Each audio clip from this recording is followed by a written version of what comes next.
प्यारे देशवासियों, नमस्कार। आज मैं एक बहुत ही दुखद मुद्दे के ऊपर आपसे बात करना चाहूँगा। पहले वीडियो में मैंने बताया है, यानी अतुल सुभाष नाम का एक युवक जो बेंगलोर में जॉब कर रहा था, आर्टिफिशियल इंटेलिजेंस का माहिर था ये, और उसकी ज़िंदगी का दुखद अंत हुआ है। और मैं ये सवाल करना चाहूँगा, क्या उनकी मौत का जिम्मेदार हमारा लचर, हमारी जो कानून व्यवस्था है, क्या वो है, सिस्टम है उसकी मौत का जिम्मेदार? आखिर कौन है? यानी बिहार का रहने वाला एक युवक जिसकी शादी जौनपुर में हुई थी, उत्तर प्रदेश में, और ये जॉब कर रहे थे बेंगलोर में। पति पत्नी साथ रह रहे थे। शादी के बाद से एक बच्चा भी था इनका, 6 महीने का। उस वक्त जो अप्रैल में शादी होने के बाद बच्चा पैदा हुआ था इनका। लेकिन दुख इस बात का है, कानून व्यवस्था हमारी इतनी लचर कैसे है। यानी एक तो ये जो महिलाओं के लिए जो सुविधाएं दे रखी हैं, मैं बिल्कुल, देखिए, महिलाओं का प्रोटेक्शन करना हमारी मतलब हमारी ज़रूरत है और हमारी एक बहुत बड़ी जिम्मेदारी भी है। लेकिन क्या कानून को इतना अंधा हो जाना चाहिए कि उसमें क्या क्या लिखा है, उसमें क्या जायज़ है क्या नाजायज़ है, वो लिखते चले गए। 9 केस इनके ऊपर लगा दिए। क्या कानून इतने लचर होंगे कि उसमें आदमी के लिए कोई बचाव की भी कोई गुंजाइश नहीं है, पुरुष के लिए कोई गुंजाइश नहीं है? देखिए, महिला प्रताड़ित अगर होती है, डेफिनेटली उसका बचाव होना चाहिए, उसके संरक्षण में कानून को आना चाहिए। लेकिन अगर कोई महिला नाजायज़ उस कानून का सहारा लेकर के कोई नाजायज़ व्यवहार कर रही है, तो उसको कौन देखेगा? इसका ध्यान कौन रखेगा? यानी इस लचर कानून व्यवस्था की वजह से आज एक ज़िंदगी बर्बाद हो गई है, एक बहुमूल्य ज़िंदगी बर्बाद हो गई है, जिसका कोई मतलब उसका मूल्य लगा ही नहीं सकते हैं ऐसी। यानी इतना हाईली क्वालिफाइड लड़का था, आर्टिफिशियल इंटेलिजेंस का एक्सपर्ट था, एक बड़ी कंपनी में जॉब कर रहा था। ठीक है, पति पत्नी के रिश्ते में कुछ दरार आई थी, लेकिन वो दरार इतनी बढ़ती चली गई कि हालात इनके काबू से बाहर चले गए, और लड़की अपने घर में जाकर के, अपने मायके में जाकर के रहने लगी, और मायके वालों को भड़काया है और गलत सलत बात बता करके, और इनके खिलाफ एक के बाद एक 9 मुकदमे दर्ज करा दिए। 9 मुकदमे। क्या कानून को कोई मतलब पुरुष के लिए कोई उसमें जगह ही नहीं है कानून के अंदर? मैं मानता हूं ज़्यादातर ऐसे भी केस आते हैं जिसमें पुरुष की गलती होती है, महिलाओं के साथ अत्याचार किया जाता है, लेकिन ऐसे भी तो हैं कि महिलाएं भी तो गलत हो सकती हैं। ये कैसे हो सकता है कि महिलाएं सभी ठीक हैं, पुरुष में कोई कमी ना हो, उसकी तरफ से कोई गलती ना की गई हो, लेकिन महिलाएं उसके ऊपर हावी हो रही है? ऐसे भी तो हो सकते हैं। तो क्या पुरुष के लिए कोई प्रोटेक्शन नहीं होना चाहिए? क्या कानून में ऐसी कोई जगह नहीं है, या वो कानून बने ही केवल महिला के लिए हैं कि पुरुष को प्रताड़ित करना ही करना है? ये बहुत ही दुखद है। यानी आप देखिए, कानून के अंदर उस आदमी के लिए कोई बचाव, उसको 2-2.5 साल उसने करीब करीब लड़ाई लड़ी है, और आखिरी में वो लड़ाई लड़ते लड़ते जंग हार गया है। जंग हार गया, जिंदगी की जंग हार गया वो, और अपनी जिंदगी को अलविदा कह दिया। बहुत ही दुखद अंत हुआ है। अब वो तो चला गया, उसके पीछे उसका बेटा है। अगर पत्नी नालायक है, निकम्मी है, उसको इससे कोई लगाव नहीं था, लेकिन बेटा तो इसकी औलाद है, उसको तो कल अपने बाप की ज़रूरत पड़ेगी। वो पत्नी जो उसकी माँ ज़रूर है, लेकिन उसके बाप को तो ख़त्म करने वाली वही होगी ना, कारण तो उसी का हो गया। तो ये सच में एक बहुत ही चिंता की बात है, और ये गहन चिंता, इसके ऊपर गहन मंथन करना होगा सिस्टम को भी और देशवासियों को भी। क्यों ऐसा? ठीक है, 2 हैं, पति और पत्नी, गलती जिसकी है उसको सज़ा मिले, ज़रूर मिले, और मिलनी चाहिए। कोई पत्नी के साथ अत्याचार करता है, उसको ज़रूर सज़ा मिले, लेकिन गलत तरीके से सज़ा पुरुष को भी तो नहीं मिलनी चाहिए।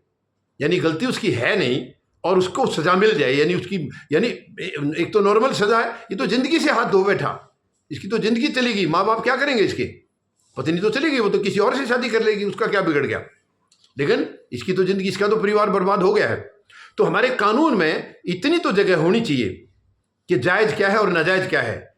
क्या वो लड़की या वो औरत को कानून का नाजायज़ सहारा लेकर के एक ब्लैकमेल तो नहीं कर रही है, या उसके साथ गलत एक तरफा मुकदमा तो नहीं हो रहा है? ये चीज़ें कौन ध्यान में रखेगा? ये हमारे सिस्टम की कमी है, हमारी सरकारों की कमी है। इन चीज़ों को कौन देखेगा? सरकारों को कोई फिक्र नहीं है।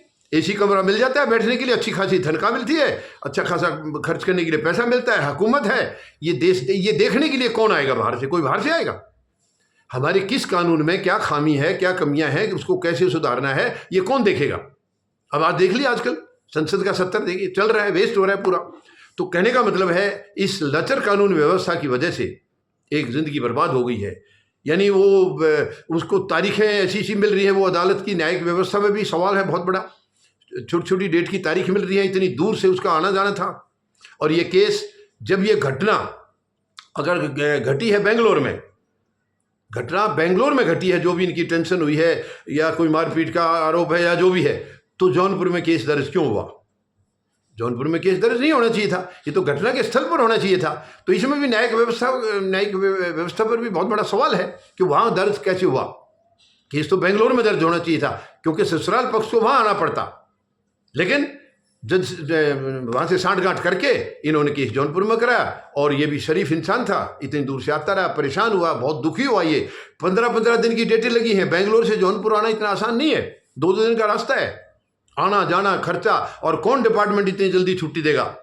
तो ये हमारे कानून के अंदर बहुत बड़ी खामी है। अगर कानून व्यवस्था लचर नहीं होती तो आज अतुल सुभाष जिंदा होता, हमारे बीच में होता। उसको अपनी जान से हाथ नहीं धोना पड़ता, उसको अपनी जान की कुर्बानी नहीं करनी पड़ती। ठीक है, पत्नी के दिमाग में कोई ऐसी चीज़ आ गई है, कोई ऐसा चल रहा था, नाजायज लोभ लालच चल रहा था या किसी के बहकावे में थी, लेकिन कानून को तो अपना काम करना चाहिए। कानून के अंदर तो इतना दम होना चाहिए वो पता कर सके कि गलत क्या है और सही क्या है। ये कानून की लचर जो हिसाब किताब था, उसकी वजह से आज एक बहुमूल्य जिंदगी हमारे बीच से चली गई है। आज उस बच्चे का, उस नादान बच्चे, उसको अभी पता भी नहीं है, उसको अभी तक जिंदगी का कुछ पता भी नहीं है। वो कल को उसको बाप की जरूरत पड़ेगी, वो क्या करेगा, किससे सवाल करेगा? वो उसकी माँ को तो फिक्र नहीं है। उसकी माँ को फिक्र होती कि इसके बच्चे को बाप की जरूरत पड़ेगी, तो वो ऐसा अत्याचार नहीं करती है। ससुराल वालों से, अपने माँ बाप से मिलकर, अपने मायके वालों से मिलकर के ये जुल्म नहीं करती है। आखिर पति पत्नी का रिश्ता कितना शुद्ध होता है, पवित्र होता है, लेकिन इस रिश्ते को भी उसने तार तार कर दिया है। जिस तरीके से उसने अपने 1 घंटा 21 मिनट की वीडियो में कहा है और 23 पेज का सुसाइड नोट लिखा है, बहुत गंभीर सवाल है, गंभीर सवाल उठ रहे हैं उसके ऊपर। इनके जवाब ये सिस्टम को देने होंगे। वो तो चला गया, वो तो जिंदगी खत्म कर गया है, लेकिन बाकी देश पीछे है। और किसी के साथ ये घटना ना घटे, कानून को दुरुस्त करना होगा। कानून को कम से कम इतनी हिम्मत तो कानून में होनी चाहिए कि सही और गलत को फैसला कर सके, अच्छे और बुरे का पता लग सके। ये क्या है, एक तरफा कानून हो गया है, दूसरे को कोई प्रोटेक्शन नहीं है।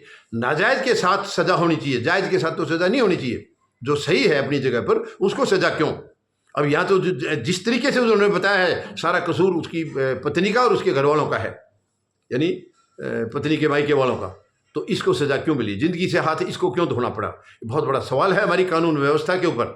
और मैं सरकार से निवेदन करूंगा, सर्वोच्च न्यायालय से भी निवेदन करूंगा, महामहिम राष्ट्रपति महोदय से भी, कि इसके ऊपर कड़े से कड़े कानून ऐसे बने जिसके साथ अत्याचार ना हो, अन्याय ना हो किसी के साथ में। धन्यवाद। जय जवान, जय किसान, जय हिंद।